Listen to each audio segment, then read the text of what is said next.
భార్య నెల గర్భిణీగా ఉన్నప్పుడు తెలియకుండా భర్త అతని గురువుగారితో కలిసి కాశీయాత్రకు వెళ్లి 2 సంవత్సరాల తర్వాత ఇంటికి తిరిగి వచ్చారు.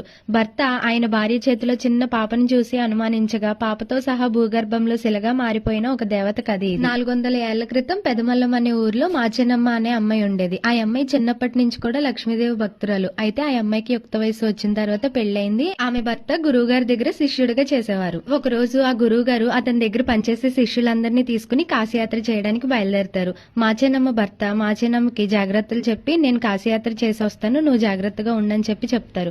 అప్పటికే మాచెనమ్మ ఒక నెల గర్భిణి. ఆ విషయం ఆమె భర్తకు చెప్పకపోవడంతో కాశీయాత్ర పూర్తి చేసుకుని 2 సంవత్సరాల తర్వాత ఇంటికి వచ్చిన తర్వాత ఆయన భార్య చేతిలో పాపను చూసి ఎవరు అని అడగగా మాచెనమ్మ జరిగిన విషయం అంతా చెప్తారు. ఆయన ఆ పాపని మాచెనమ్మని వాళ్ళ పుట్టింట్లో దించడానికి బయలుదేరతారు. పెదమల్లం ఊర్లోకి వెళ్తుండగా ఈ పాప ఎవరు అని చెప్పి మాచెనమ్మని అడగగా మాచెనమ్మ తన భర్త తనని అనుమానిస్తున్నారని అర్థం చేసుకుని పంచభూతాల సాక్షిగా నన్ను భూదేవి ఐక్యం చేసుకోవాలని కోరుకుంటారు. వెంటనే ఆ పాపతో పాటు భూమిలోకి ఐక్యమైపోతారు. శిరస్సు దాకా భూమిలోకి వెళ్ళిపోతుండగా తన భర్త చూస్తారు. ఎలా కాపాడాలో తెలియక జుట్టు పట్టుకుని పైకి లాగుతారు. జుట్టు చేతిలోకి వస్తుంది.